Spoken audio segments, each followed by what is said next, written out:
Cinema పాట నిర్మాత సొంతం. మరి 'బాలు ఇళయరాజా' గొడవేంటో? ఒక సినిమా పాటపై హక్కులు ఎవరివి? ఇప్పుడు హిందీ సినీ ప్రపంచంలో కొత్త ప్రశ్న. ఈ చర్చకు కారణం ఎస్పి బాలసుబ్రహ్మణ్యంకు ఇళయరాజా పంపించిన లీగల్ నోటీసులు. తన అనుమతి లేకుండా తాను సంగీత దర్శకత్వం వహించిన పాటలు పాడొద్దని ఆయన ఆ నోటీసుల్లో పేర్కొన్నాడు. అలా కాదని పాడితే కాపీరైట్ ఉల్లంఘన కింద చట్టపరమైన చర్యలు ఉంటాయని హెచ్చరించాడు. ఒక్క బాలసుబ్రహ్మణ్యంకే కాదు, గాయని చిత్రకు కూడా ఇచ్చాడు. ఇంకో విషయం, ఒక పాట రాసేది ఒకరు, బాణీలు కట్టేది ఇంకొకరు, పాడేది వేరొకరు. ప్రతి పాటకు వ్యయాన్ని భరించేది నిర్మాత. సరిపోయేలా దాన్ని సినిమాలో వాడుకుంటాడా లేదా అనేది కూడా నిర్మాత, సదరు సినిమా దర్శకుడి ఇష్టం. ఒక పాటపై ఉండే అన్ని రకాల హక్కులు నిర్మాతవి. మరి సంగీత దర్శకుడికేముంది? తాను తీసుకుని ఆ పాట పూర్తి చేసి ఇచ్చేస్తాడు. అంతవరకే తన బాధ్యత. ఉంటే గింటే తమ పాటలు ఇలా షోలలో పాడొద్దనే అభ్యంతరాలు నిర్మాతలకు ఉండాలి. అంతే తప్ప పారితోషికం తాను తీసుకుని తన బాధ్యత నెరవేర్చాక ఇక సంగీత దర్శకుడికి లీగల్గా ఆ పాటలపై ఉండే హక్కులేంటి? ఆ రాగాలు, బాణీలు, శృతులు, గతులు అన్నీ తరతరాలుగా జాతికి వారసత్వంగా వస్తున్నవే తప్ప ఇళయరాజా సృష్టి ఏమీ కాదు.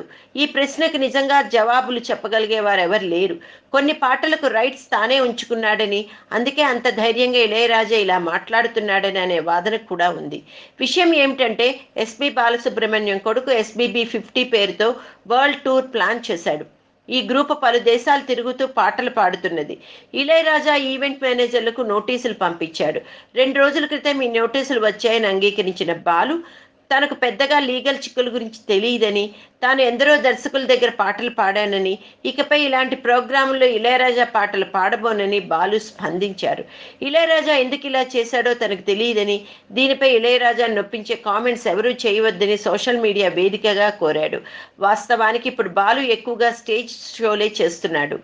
సినిమాల్లో కొత్త గాయకుల జోరు పెరిగాక బాలు అవకాశాలు గణనీయంగా తగ్గిపోయాయి. ఆ బాధను, కోపాన్ని, ఆక్రోశాన్ని తన పరభాషా గాయకులపై పలు వ్యాఖ్యల ద్వారా వెళ్ళగక్కిన తర్వాత ఇటీవల అవి మానేశాడు. తత్వం బోధపడింది. ఇళయరాజా రైట్స్ వ్యవహారం చూస్తున్న ప్రదీప్ ఏమంటాడంటే, బాలు ఏమైనా చారిటీ షోలు చేస్తున్నాడా? డబ్బు సంపాదించటం లేదా? మరి ఆ పాట కంపోజర్లకు రూపాయి రాకుండా గాయకులే డబ్బులు పోగేసుకుంటే ఎలా? ఇళయరాజా ఇప్పుడు కొత్తగా ఏమీ చెప్పడం లేదు. చాలా కాలంగా ప్రెస్ మీట్లలో కూడా చెప్తున్నదే. నిజానికి తన అనుమతి లేకుండా తాను కంపోజ్ చేసిన పాటల్ని ప్లే చేయవద్దని ఇళయరాజా 2015లోని కొన్ని రేడియో స్టేషన్లకు, టీవీ ఛానళ్లకు అభ్యంతరాలు వ్యక్తం చేశాడట.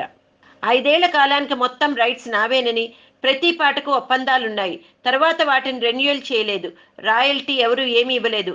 కాబట్టి అవి ఇప్పటికీ చలామణిలో ఉన్నట్టే అని 2 ఏళ్ల క్రితం ఇళయరాజా ఓ ప్రెస్ మీట్లో చెప్పాడట.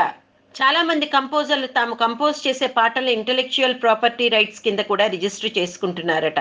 ఏఆర్ రెహమాన్ ఏకంగా తను కంపోజ్ చేసిన సాంగ్స్ తిరిగి ఏ భాషలోనైనా కంపోజ్ చేసే హక్కులను కూడా కలిగి ఉన్నాడట. ఇవన్నీ తెలుసు కాబట్టే శంకర్ మహదేవన్ వంటి గాయకులు స్టేజ్పై పాటలు పాడేటప్పుడు అన్నీ ఆలోచించి ఎంపిక చేసుకుంటారు.